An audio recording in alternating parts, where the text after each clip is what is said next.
umaga, ako po si Mariz Umali. Ito po ang special coverage ng GMA News TV sa pagdinig ng Senado kaugnay sa mga isyong kinasasangkutan ng nagbitiw na si DILG Undersecretary Rico Puno. Dumalo po si Puno sa pagdinig na pinangunahan ni Senador Miriam Defensor Santiago, Chairman ng Committee on Constitutional Amendments, Revision of Codes and Laws. Panoorin po natin ito. And in any event, the Chair now acknowledges with deep gratitude the most chivalrous, the most accommodating, the most hardworking, the handsomest member of the Senate, Senator Alan Peter Cayetano. The Chair therefore declares a quorum.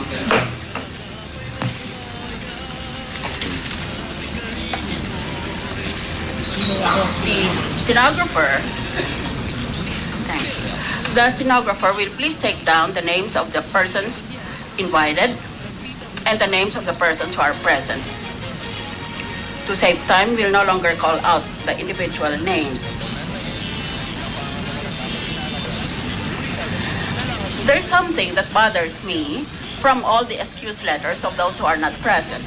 It appears to me that the President of the Philippines has ordered his cabinet not to attend this meeting or this hearing. I have a letter dated September 13, signed by the Executive Secretary under the letterhead of the Office of the President. And I will just quote what is pertinent to our purposes today. He says, while the President believes there should be utmost cooperation between the independent branches of government, His Excellency likewise believes in the importance of ensuring the success and productive outcome of any hearing in aid of legislation. In light of this, we endeavored to obtain details regarding the committee hearing to guide members of the Cabinet who have been invited as resource persons to said hearing, namely the undersigned, that is to say, Executive Secretary Paquito Ochoa, DOJ Secretary Laila De Lima, DOTC Secretary and incoming DILG Secretary Manuel Mar Rojas, and DNR Secretary Ramon Paje, and follows this paragraph. Unfortunately, we have been unable to obtain the requisite referral by the plenary to your committee. Tinatanong ng technical na pagtatanong, bakit wala kang resolusyon? Na hindi naman tinatanong sa ibang mga committee noon, ako lang solo. So I'm the apple of their eye. Neither have we been furnished with a list of the committee's questions to guide the invited resource persons. Ha? Eh dumating kayo dito, wala naman kayong mga questions Taon-taon, year in and year out, ilang libong hearings ang ginakandak ng Senado, wala namang nagtatanong. Ano bang pagtatanong ninyo sa amin? Kung sino man ang abogadong nag-draft nitong sulat na ito, dapat patalsikin ni Presidente Aquino dahil duling. Kasi sa ating saligang batas, merong provision tungkol sa inquiries in aid of legislation, kasunod doon ang provision tungkol sa question hour. Kinonfuse niya silang dalawa kasi nga duling eh. I will read to you.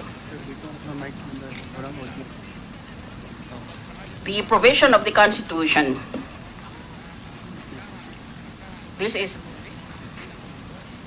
Article 6, the Legislative Department, Section 21. The Senate or any of its respective committees may conduct inquiries in aid of legislation in accordance with its duly published rules of procedure. Basta sinunod mo yung rules of procedure, tama na yon, sabi ng saligang batas. The rights of persons appearing in or affected by such inquiries shall be respected. Tapos, ito ngayon, yan ang tungkol sa public hearing natin. Ang kasunod ay Section 22, na tungkol naman sinatawag namin sa Senado na question hour. Ito ngayon ang kino-quote sa akin. Hindi naman ito question hour eh.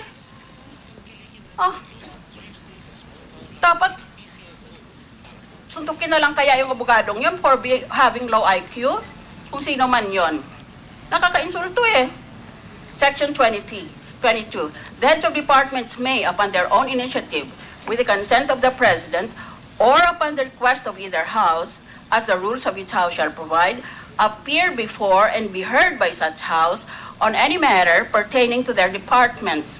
Written questions shall be submitted to the President of the Senate or the Speaker of the House of Representatives. at least 3 days before their scheduled appearance. Interpellation should not be limited to written questions, but may cover matters related thereto. Kaya pinagpalit niya. Ay, nagsasign siya ng batas sa akin, abogada. Abogado kayang sumulat nito. Ipadisbar ko ito Sunod-sunod kasi ang Section 21 tungkol sa committee hearing. Ang Section 22 tungkol sa question hour. Sinasite niya sa akin ngayon, itong pirmado ng Executive Secretary, ang Section 22 tungkol sa question hour. Kaya natawag kong duling yun Baka may iba pang mental infirmities yun, hindi lang natin alam. Ngayon, meron pa nagpapapel na baka daw walang jurisdiction itong committee na ito. This is a challenge to jurisdiction which is provided for by the Senate rules. Questions of jurisdiction under our rules, as long as there is a quorum, shall be decided by majority vote of the senators who are present. Di dahil may quorum tayo at dalawa kaming senador. The majority, therefore, will be 2 out of 2. Kaya kung kasundo kami, may jurisdiction kami. Ngayon, baka nag-ambisyon ng iba sa inyo na i-challenge ang jurisdiction ko dahil na nalagay na ito sa dyaryo Pati yung mga hindi abogado, nag-aabu-abogadahuhan. Hindi ba? Krimen yata yan sa penal code, magpanggap-panggap ka. Kung sino ka, yun pala hindi na magpanggap, halimbawa na abogado ka, yun pala hindi ka naman abogado. I have distributed this paper to the media.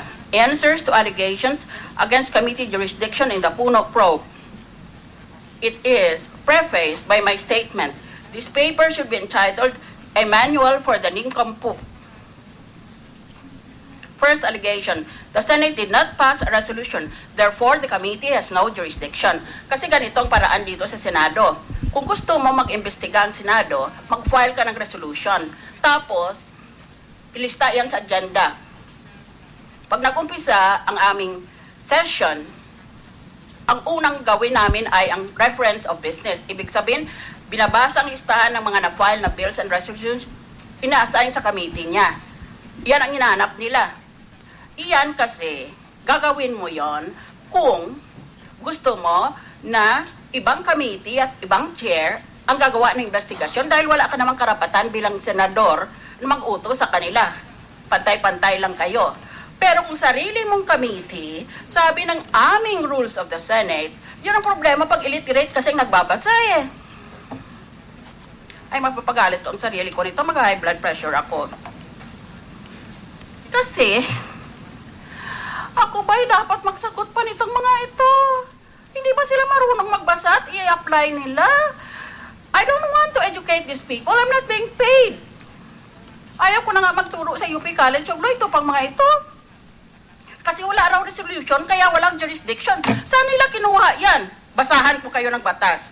Under the Senate Rule, Section 17, the transmittal of matters to the committees may be done with instructions through a motion by a majority of the senators present.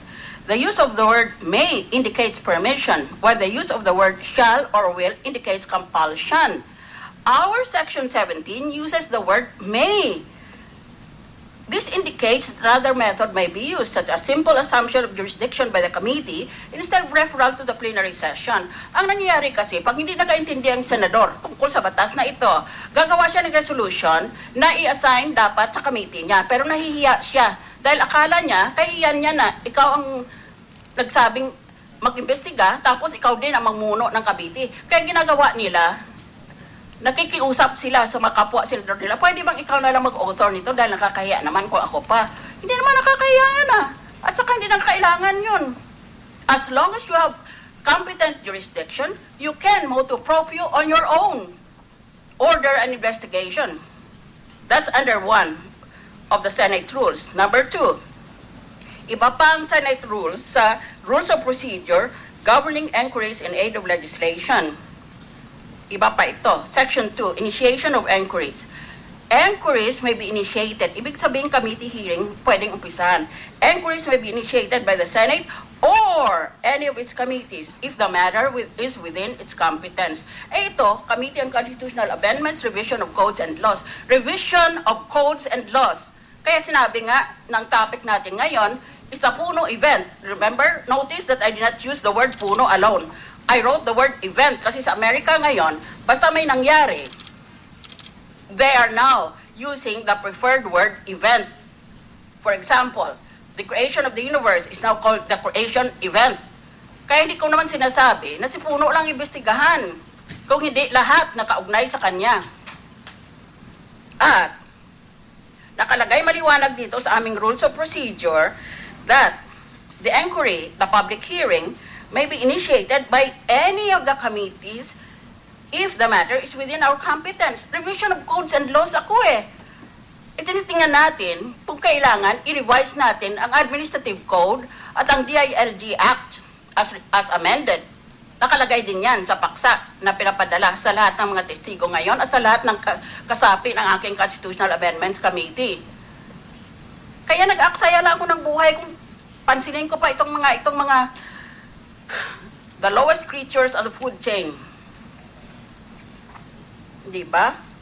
Yung mga pagkain ng hindi ba ang shark kinakain niya ang maliit na isda. Ang maliit na isda kinakain niya yung mga worms o kano pang insekto. At yung mga worms at insekto kumakain ng pinakamaliit at pinakamahina ang ulo niya sa buong dagat. Yun ang ibig ko sabihin, low on the food chain. I've told you already that there is a rule in the rules of procedure of the Senate that uses the word or, meaning that the inquiry may be initiated by resolution in the Senate or on its own by any of the competent committees. Plus, you know there is a core of old-timers in the Senate. They belong to the civil service.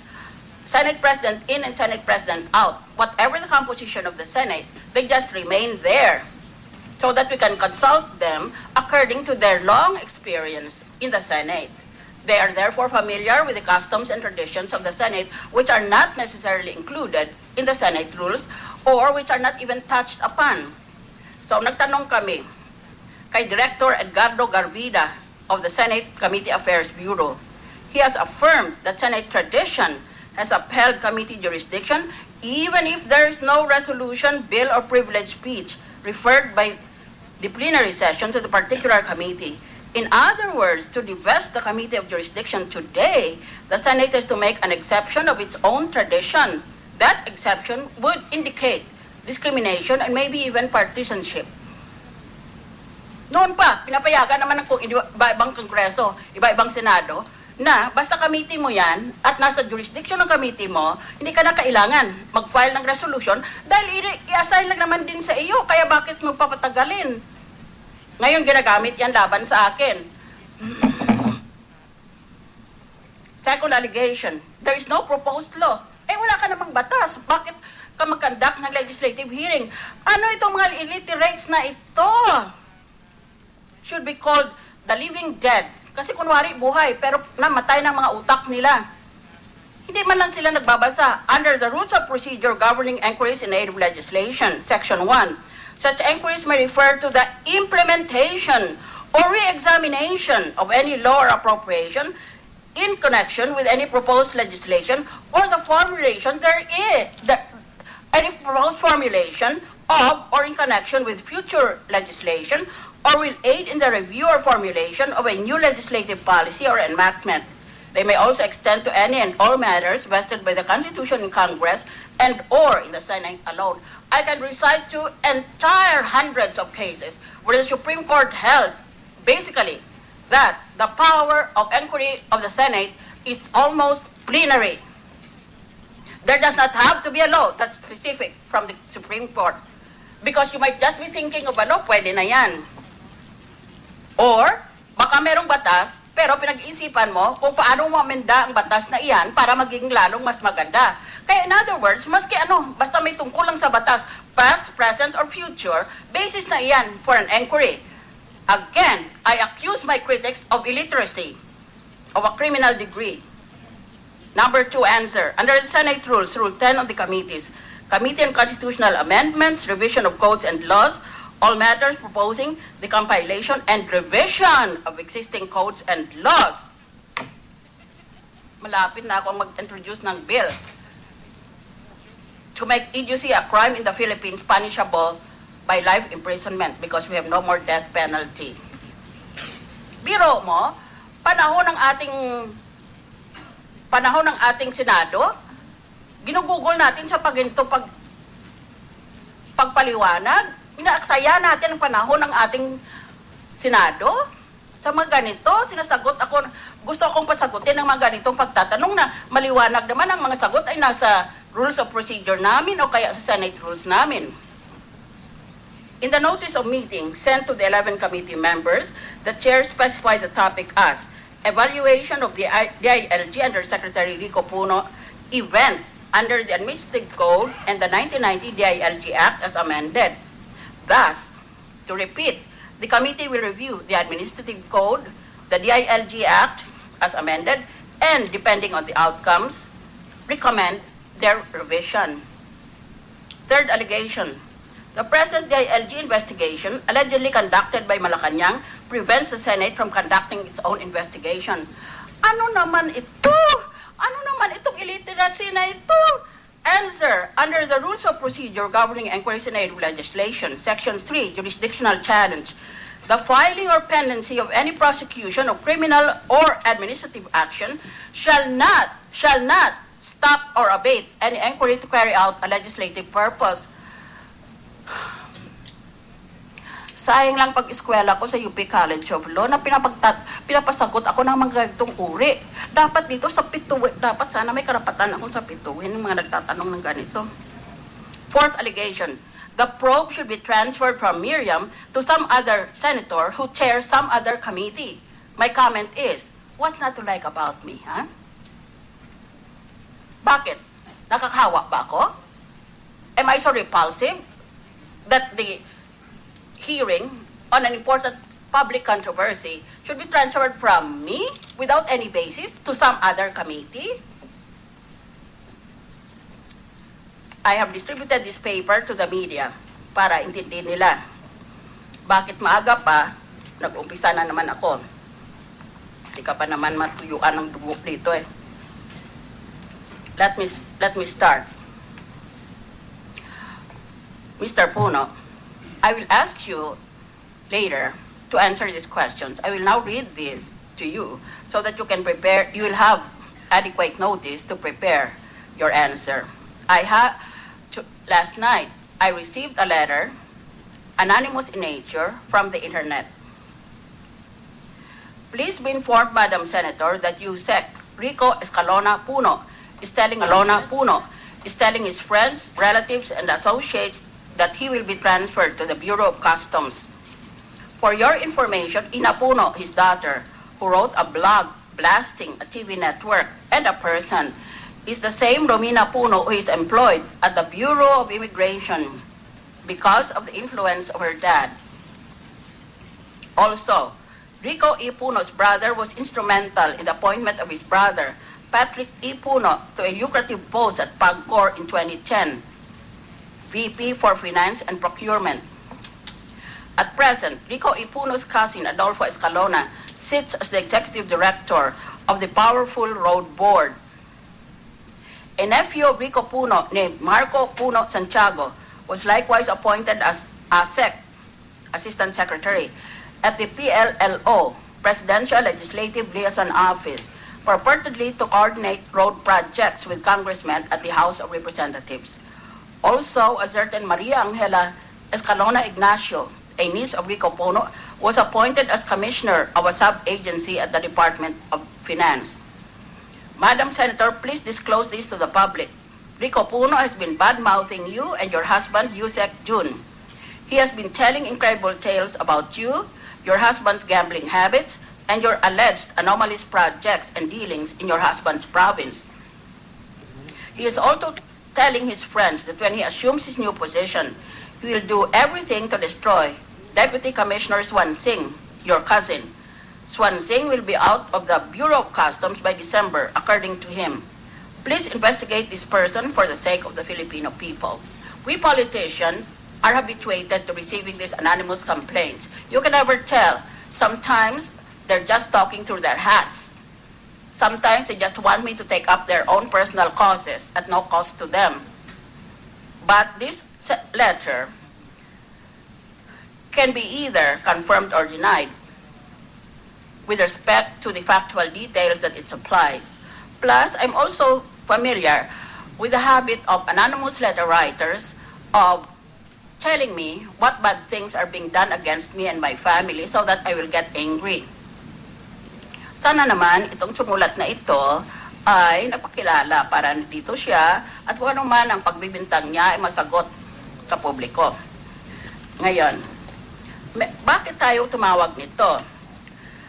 One Philippine daily has already written an editorial enumerating why we should conduct this investigation. So, I will advert to this editorial. It is the Inquirer in the editorial page on Thursday, September 13. The editorial is entitled Time's Up. Ang sabi nitong editorial, merong rason kung bakit tinanggap ng Presidente ang resignation ni Mr. Puno.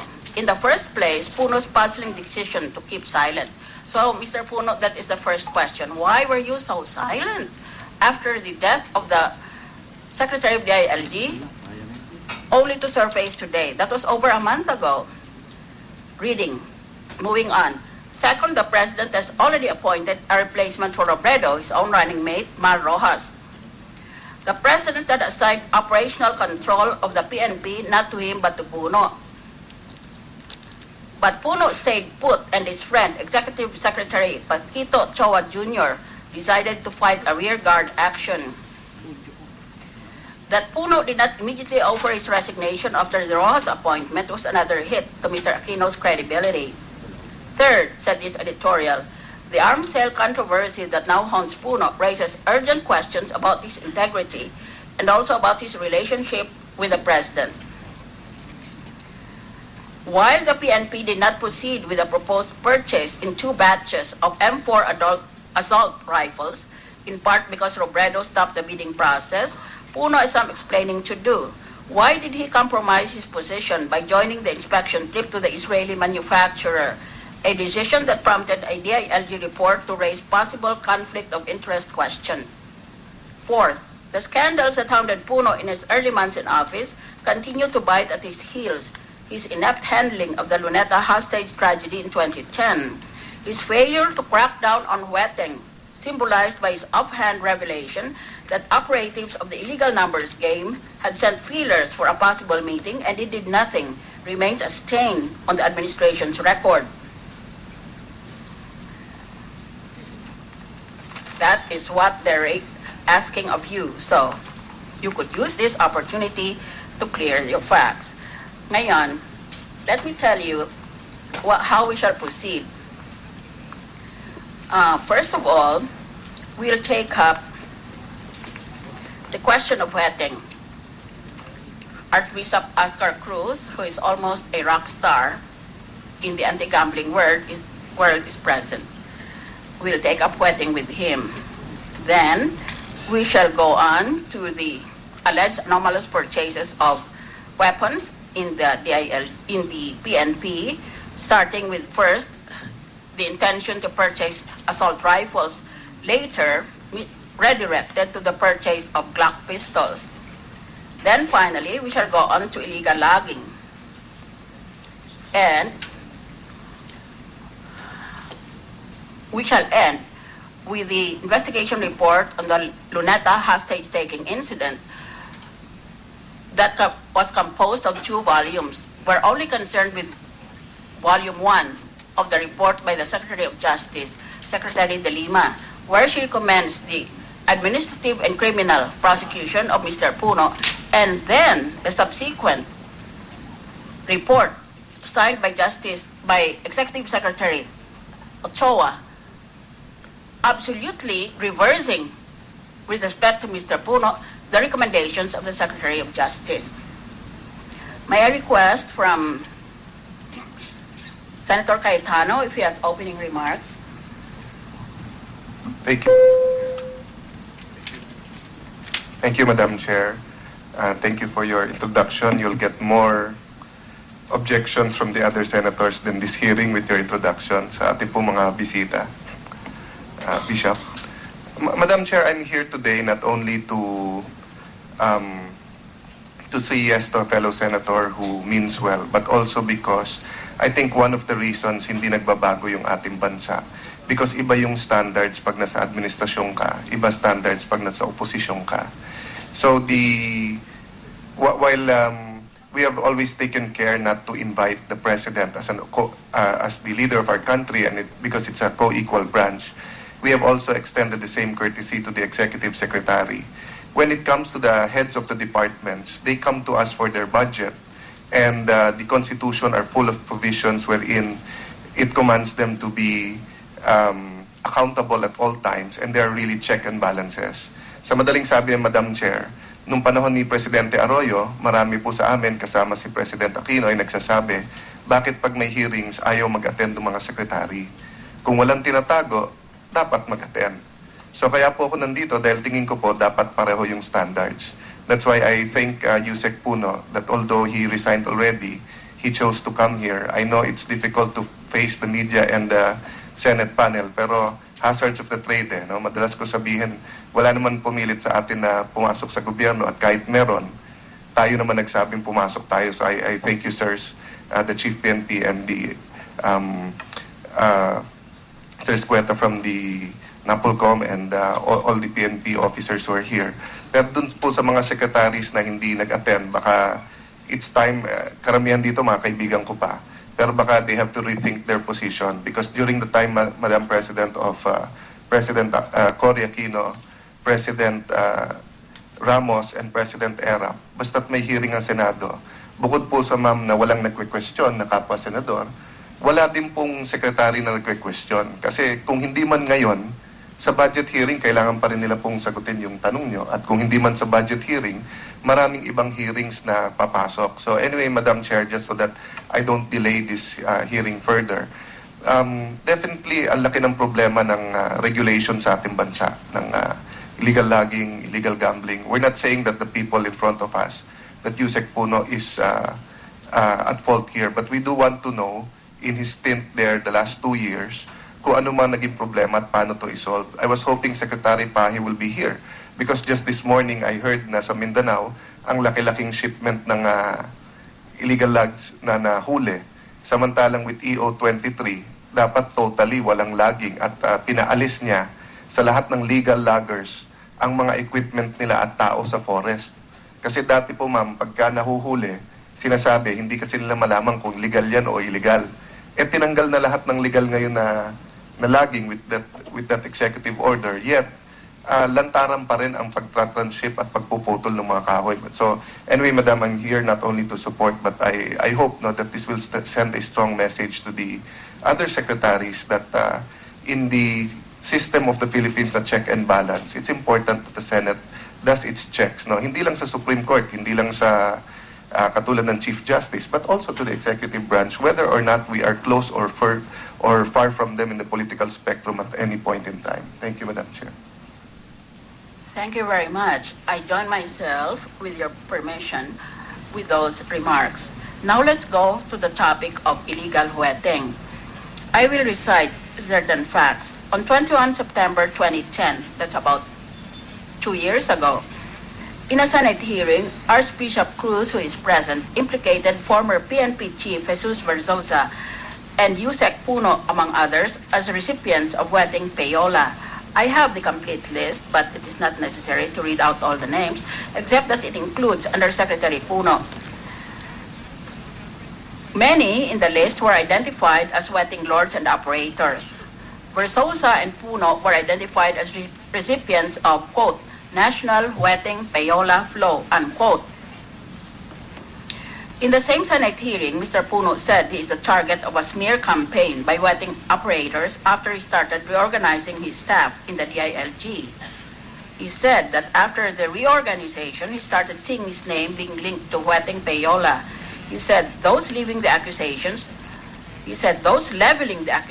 were actually recipients of wetting bribes during a previous administration.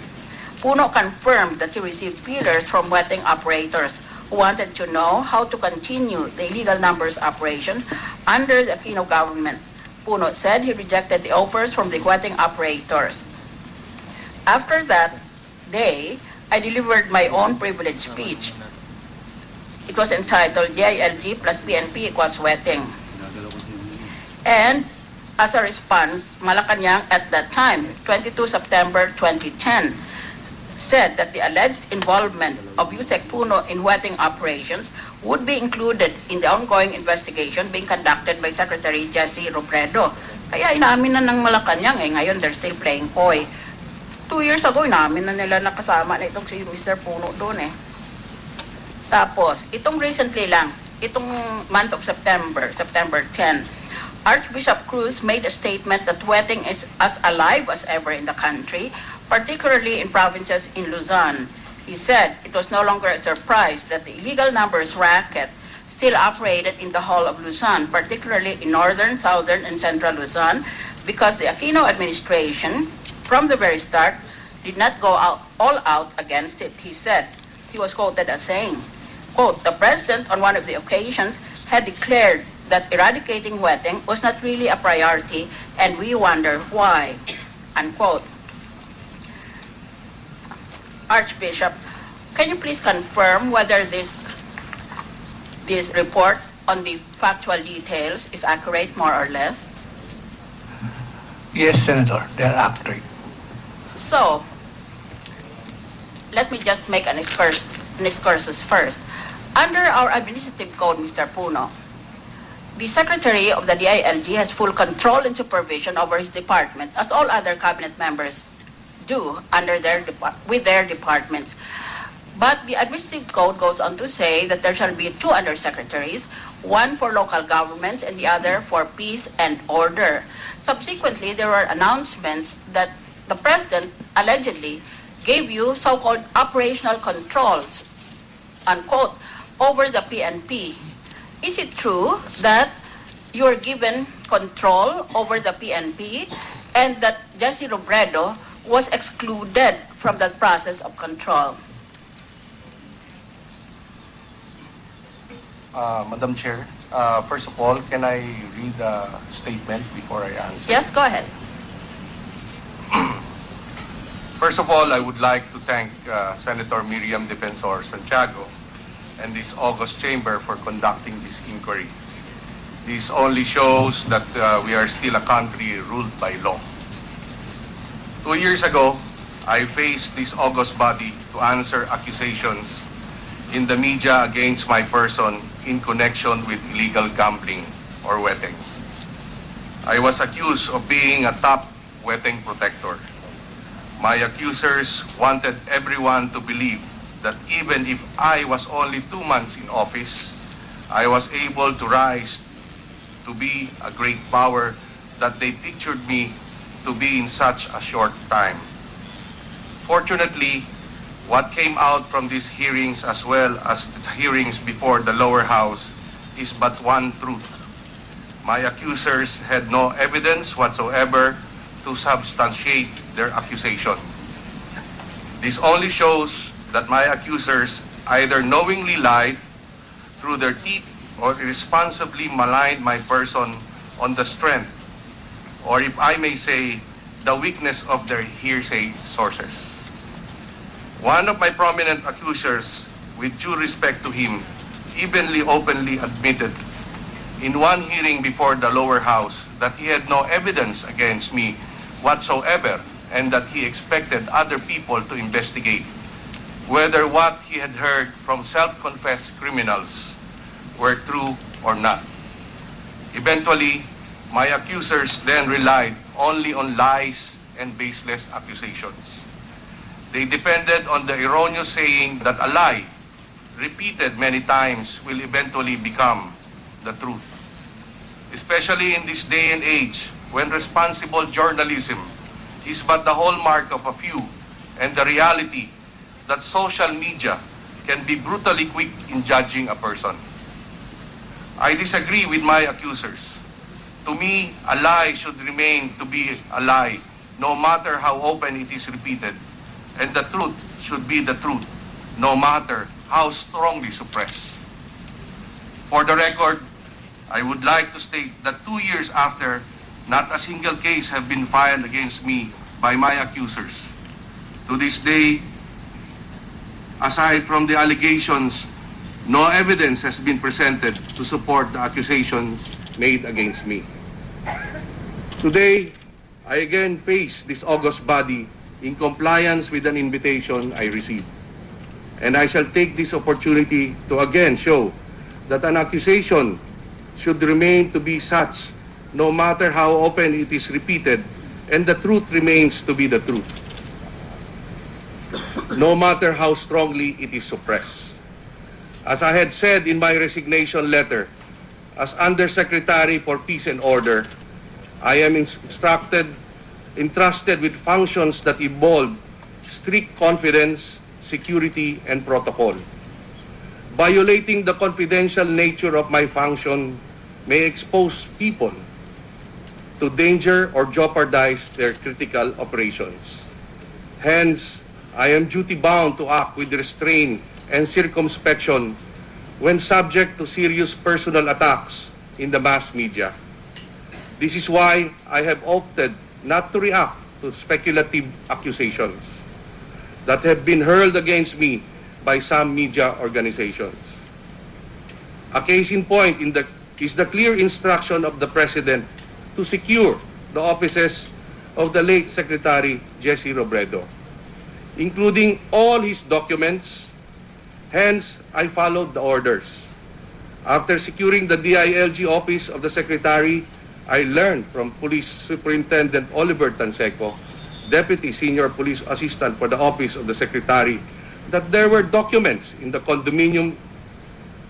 Prudence dictated that we also secure the condominium unit. The accusations that I raided and ransacked the office and condo is truly unfair and unfounded. For the record, I would like to state that there was no such raid.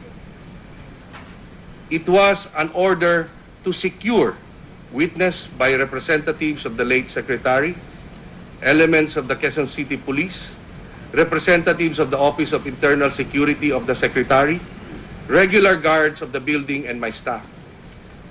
Unfortunately and ironically, if I may say, as the Constitution guarantees otherwise, my silence has been propagated to be a sign of guilt. Instead of demanding the accusers to prove their accusations, some sectors of media require me to prove my innocence. This has become a sad reality of our society, a reality which I do not wish to befall upon any ordinary citizen. Still, I would like to state that I can face anyone in the eyes and show that all these are all lies. And this is why I am here. I thank again for you for this opportunity. Magandang umaga po sa inyo. Salamat po. Archbishop, can you now please detail why you say that Mr. Puno was on the payroll flow in 2010, and while you recently said September 2012 that Pueting is as strong as ever?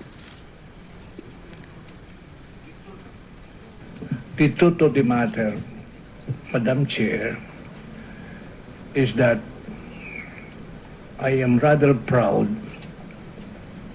of our information structure in Luzon and Visayas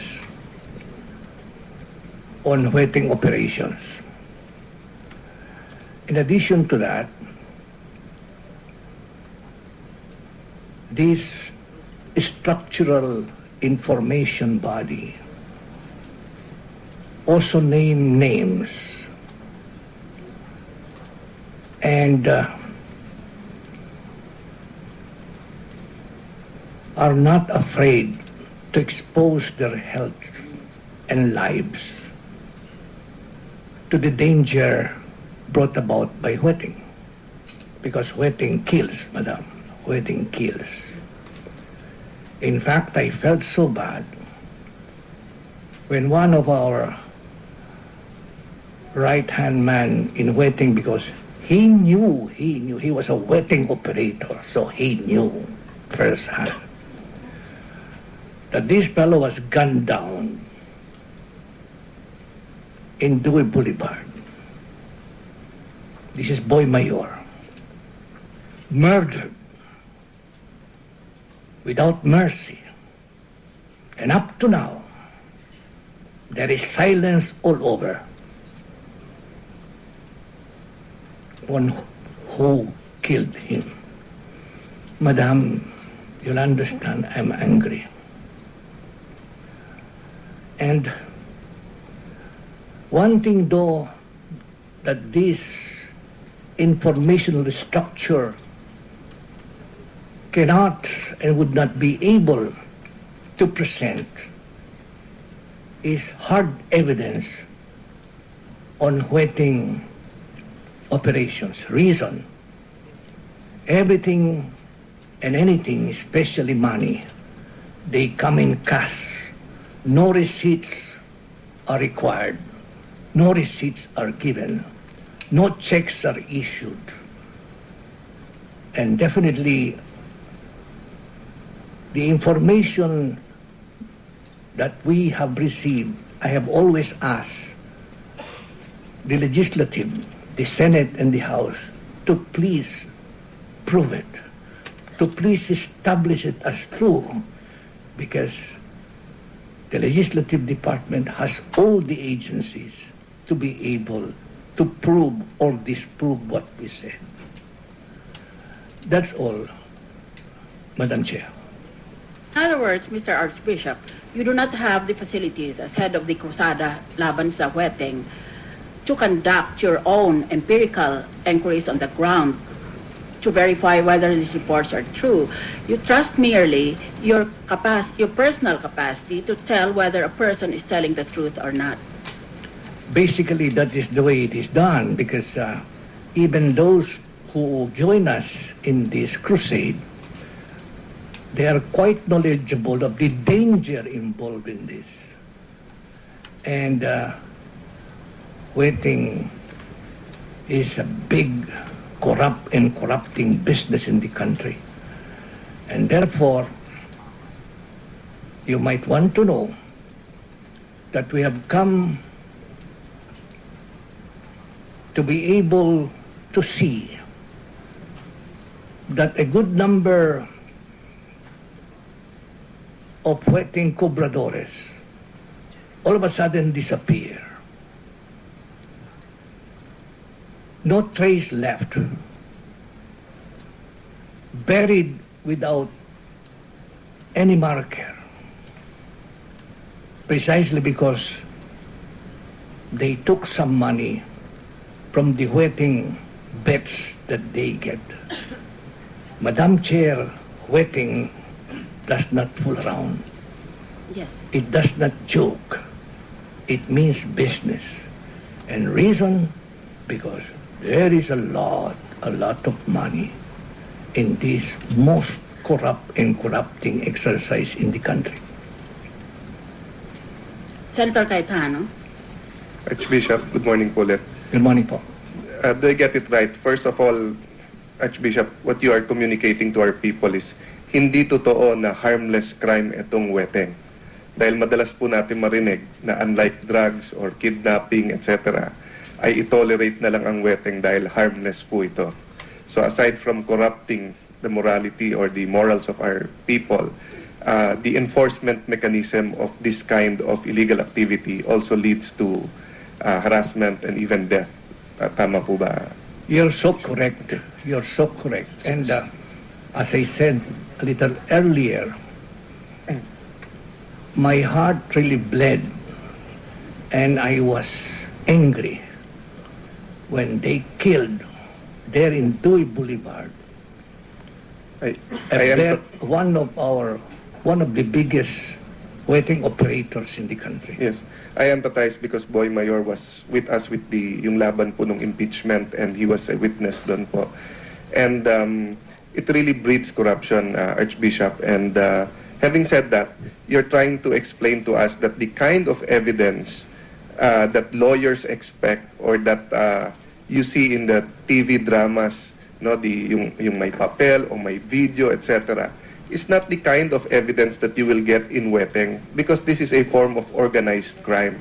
That's why even abroad, the only witnesses usually is those who are from insiders who become whistleblowers.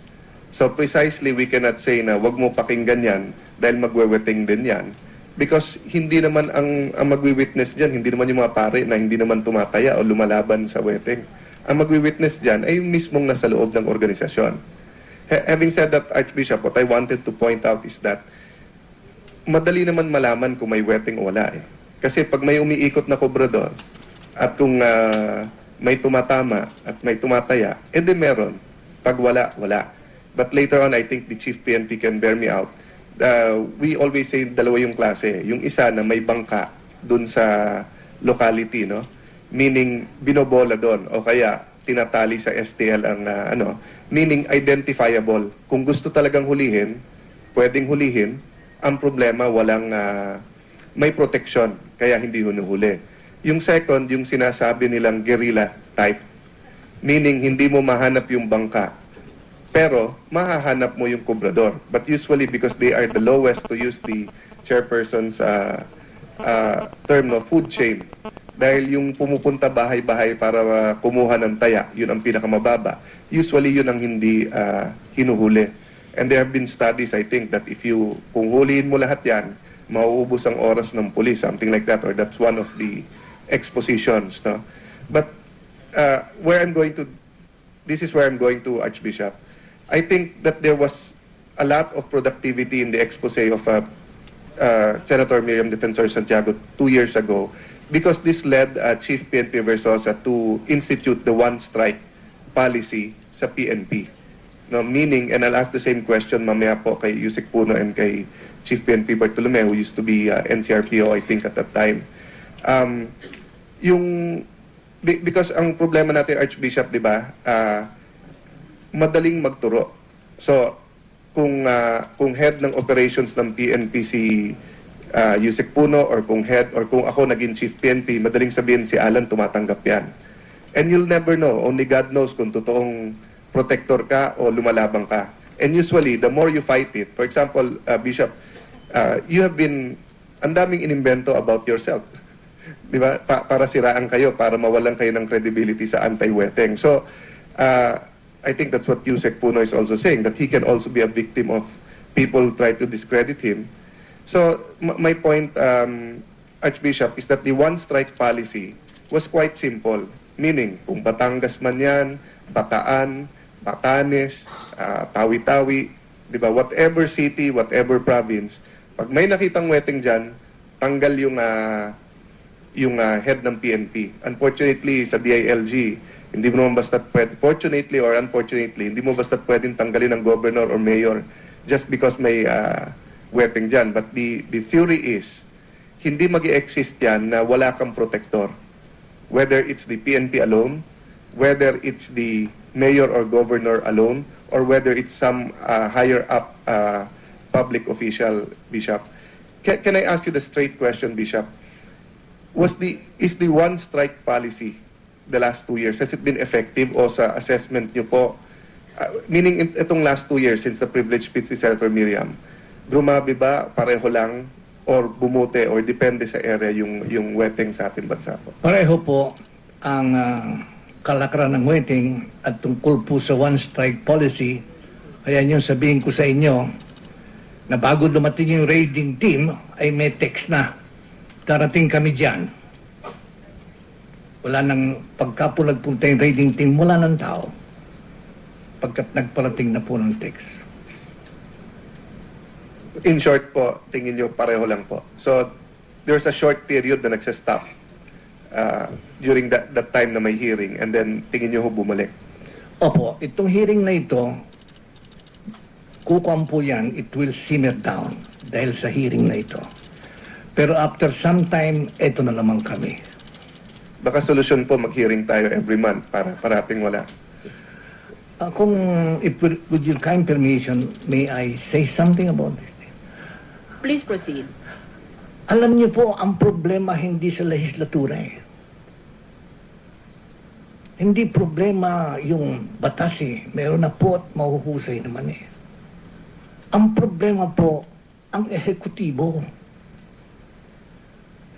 The laws, no matter how beautiful, no matter how proper and just they are, the merits thereof can be only shown by its implementation or execution. That's why, while my heart goes to the legislative for trying their best to revise the code and the acts, in increasing penalties, etc., etc., well and good po eh, okay po eh. Kaya lang po yung executive department, andun po ang problema, wala po sa inyo.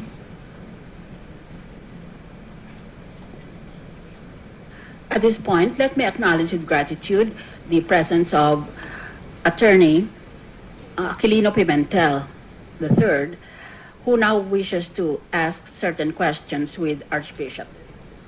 Thank you, Madam Chairperson, and sorry I'm late. At dyan po nagtatapos ang special coverage ng GMA News TV sa pagdinig ng Senado sa mga isyong kinasasangkutan ni dating DILG Undersecretary Rico Puno.